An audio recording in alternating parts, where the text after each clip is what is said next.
Buenos días, buenas tardes y buenas noches. Bienvenido a su programa Historias de la Danza, segunda temporada, Terpsícore la Moderna. Programa donde platicaremos de personalidades desde Isadora hasta Merce Cunningham y la influencia de las danzas modernas en Sonora. Este programa se realiza gracias al apoyo extraordinario por contingencia del Instituto Municipal de Cultura y Arte, IMCA. Nilo Danza, de Mireya López, Carrusel Danza, de Javier Robles, y el estudio de grabación Otros Mundos. Comenzamos, Terpsícore la Moderna.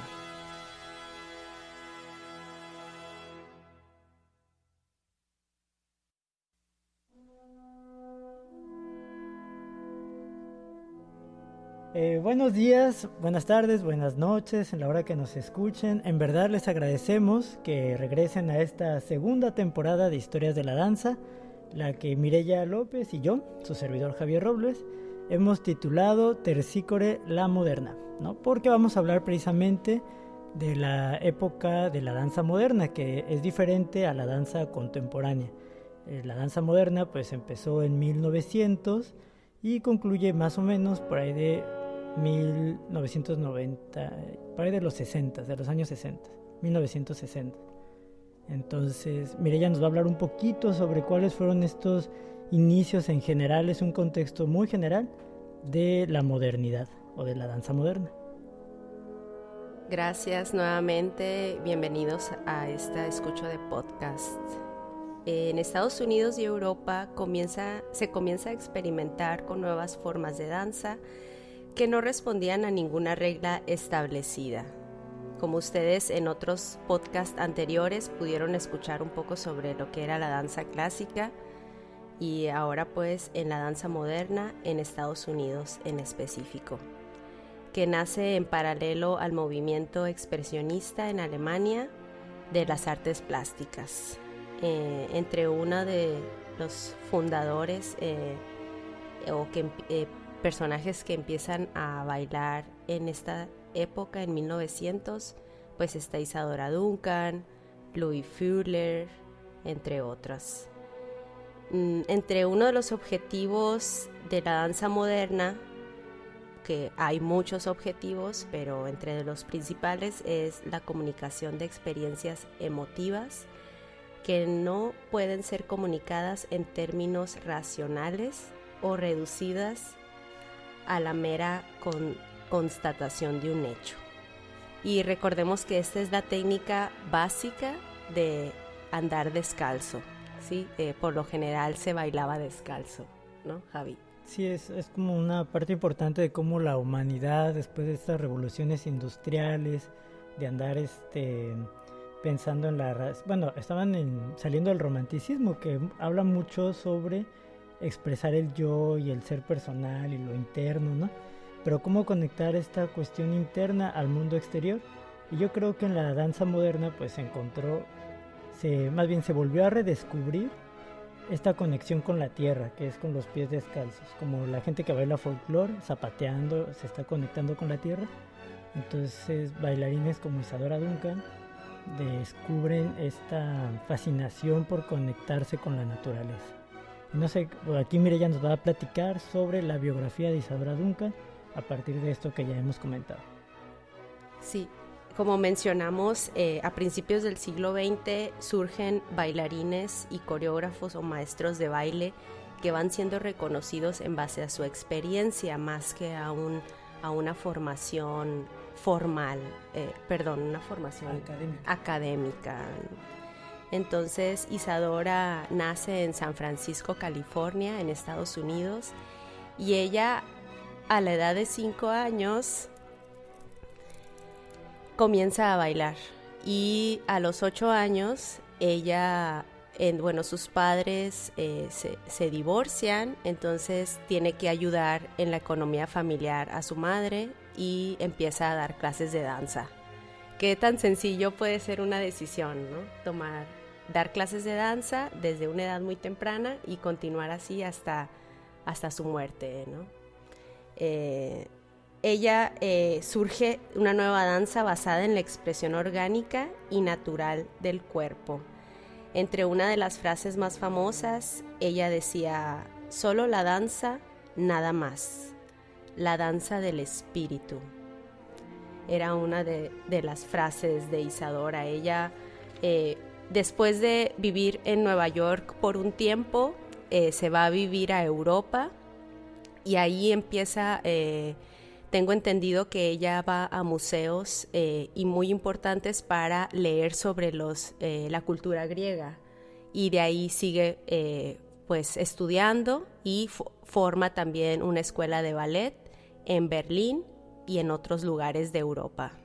El término ballet que utiliza Mireya se refiere a la danza, no a la danza académica o clásica que conocemos como ballet, ¿no? Antes, Isadora, durante su infancia, como bien dice Mireya, fue muy apoyada por su madre. La mamá tocaba el piano y le enseñó, y mientras ella tocaba el piano, Isadora daba sus clases o ensayaba sus propios movimientos. Pero esta forma de desarrollar sus movimientos no es gratuito. En la época de Isadora habían dos pedagogos muy importantes. Uno era Froebel, de 1782 a 1852. Es previo a Isadora, pero su pedagogía consistía en enseñar a través del juego. Entonces es de esperarse que a Isadora le tocó ese tipo de enseñanza. Y Der Sartre, que formó la técnica de Harmonic Gymnastic, una forma de zumba, diría yo, para entrenar actores. Der Sartre también tiene una historia muy interesante, ¿no? Para empezar, él nunca escribió su técnica, fueron sus alumnos. Él quedó huérfano desde adolescente y gracias al padre Bambini lo rescató en Francia y lo indujo a estudiar y hacer teatro. Entonces, ya ahí como actor, en su entrenamiento se lastimó la garganta y entonces él dijo: a mí nadie me puede enseñar cómo ser actor y cómo trabajar la voz, porque no existe tal técnica, ¿no? Y entonces él se puso a explorar, a calentar su garganta, a hablar desde el diafragma y descubrió que el movimiento y la voz, el gesto, estaban relacionados y que todo gesto tenía un significado. Bueno, todo esto le dio fama mundial y infinidad de actores, especialmente estadounidenses, tomaban sus clases. El más famoso es el actor Steve McKay, que estudió con él de 1869 a 1870, fue de los que escribió la técnica como tal, y este tipo de clases y de técnicas pues llegaron a todo Estados Unidos, donde había variedad de personas vendiendo cursos de Harmonic Gymnastic para el hogar. Y entonces la mamá de Isadora pues se entrenaba en este tipo de técnicas, obviamente entrenó a su hija, y toda esta búsqueda de significado del movimiento con la voz pues influyó a la técnica que desarrollaría Isadora en su metodología por descubrir movimientos. Construye su pensamiento estudiando otros lenguajes artísticos o campos ideológicos como la poesía, la escultura, la música y filosofía. Mencionaba que sus profesores de danza eran Rousseau, Walt Whitman y Nietzsche. Para Isadora, la danza es la expresión de su vida personal. Tiene una inclinación hacia la naturaleza, lo que la hace crear piezas acerca de temas relacionados como las olas, las nubes, el viento y los árboles. Su danza también es influenciada por las figuras dibujadas en vasijas griegas de la antigüedad. Ella era una apasionada de la cultura griega, como ya lo he mencionado. Por otra parte, Isadora está persuadida de que el bailarín debe permanecer constantemente en estrecha relación con las obras del arte humano, de ahí su gusto por andar explorando bibliotecas, museos. En cuanto a su técnica, ella considera que el ritmo surge del estudio de la gravedad, una resistencia entre la acción y la repulsión. Este tema viene incluso con Sartre y Delacroix, que también tenían estudios relacionados con la tensión muscular y la relajación, que se traduce a esta cuestión de Isadora de atracción y repulsión. De esa manera establecen lo que es el ritmo. Y también de esta cuestión de la fascinación por los griegos, pues viene el uso de la túnica clásica con la que ella bailaba, ¿no?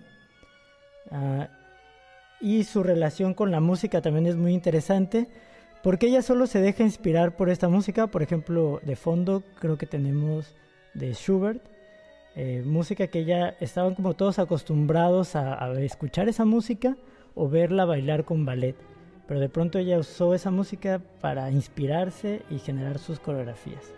Esto fue como algo muy subversivo de su parte. Otra cuestión subversiva que tiene que ver con ella, no sé si Mireya nos quiera comentar, sobre el uso del cuerpo, el hecho de estar descalza, la manera en que ella formaba sus escenografías. Sí, una característica marcada de su método creativo es el uso de la música clásica como fuente de inspiración, de la cual ella traduce sus emociones. Tiene una vida muy trágica. Ella tuvo 2 hijos a la edad de los 20 años más o menos, y sus hijos mueren. Entonces ella, después de una depresión muy larga, no quiso bailar y por un tiempo después vuelve a los escenarios y decide crear estas escuelas de danza en Europa para acoger incluso a niños que eran en ese tiempo era la Primera y Segunda Guerra Mundial, entonces ella pudo acoger a esos niños dentro de sus escuelas para que ellos se mantuvieran, pues les daban comida, eran ayudados por otros empresarios, etcétera. Siempre Isadora se reflejó como una persona que quería ayudar a la cultura, ¿sí? A mejorar las condiciones de vida para cualquier persona. Okay. Ya por último, creo yo, para poder concluir con Isadora, porque nos quedan otros personajes el día de hoy, comentaré sobre la técnica que utilizaba y su metodología de clase, porque ella fundó una escuela, como comentó Mireya. Entonces ella siempre dijo que sus obras no eran improvisadas, aunque lo parecieran, que estaban perfectamente calculadas, analizadas. Sus cursos, sus clases comenzaban se componen de ejercicios que empiezan siempre por una tabla de gimnasia muscular a fin de calentar, flexibilizar y tonificar los músculos. Una vez terminados dichos ejercicios, las alumnas estudian los primeros pasos de danza para aprender a ejecutar una simple marcha rítmica, luego una marcha más rápida, unos ritmos cada vez más complejos y para terminar una carrera primero lenta y después completamente de manera progresiva por saltos. Como condición previa a estos ejercicios, los alumnos deben de aprender a observar y a contemplar la naturaleza, lo cual provoca un impulso interior que evoca la idea de un movimiento presentido y de su ejecución exacta, de la forma más bella posible. Recordemos que Isadora en sus inicios se acostaba a escuchar o a sentir el mar, a sentir su respiración, porque mucho de su movimiento comenzaba desde el plexo solar. Es como algo bien interesante porque eso va a influir mucho en lo que continúa de la danza. Bueno, después del boom que fue Isadora y como a la par, esa fue la alarma. Como a la así, ya se te acabó el tiempo, tienes que hablar de otra persona. Está bien, ya voy. Decíamos, como a la par de Isadora, otra bailarina que surgió de 1878 a 1968 fue Ruth Saint-Denis. Ruth vivía en un poblado, no recuerdo muy bien cuál, pero básicamente se dice que era campesina, su papá era matemático, ingeniero, y su mamá pues era muy religiosa, muy cristiana. Y era como una cuestión muy interesante porque el papá era ateo. No sé si gustas comentar algo sobre los inicios de Ruth. Sí, Ruth Saint-Denis se presenta ante el público y es reconocida principalmente en Estados Unidos. Es la hija de una de las primeras mujeres admitidas en la universidad, feminista y aficionada a métodos curativos alternos. Sí, como los menciona, pues Ruth Saint-Denis idolatraba la cultura oriental, ¿no? Entre las figuras importantes que se relacionaron después con ella era Doris Humphrey, Charles Whitman y Martha Graham. También reciben sus enseñanzas y participan en las actividades de su compañía.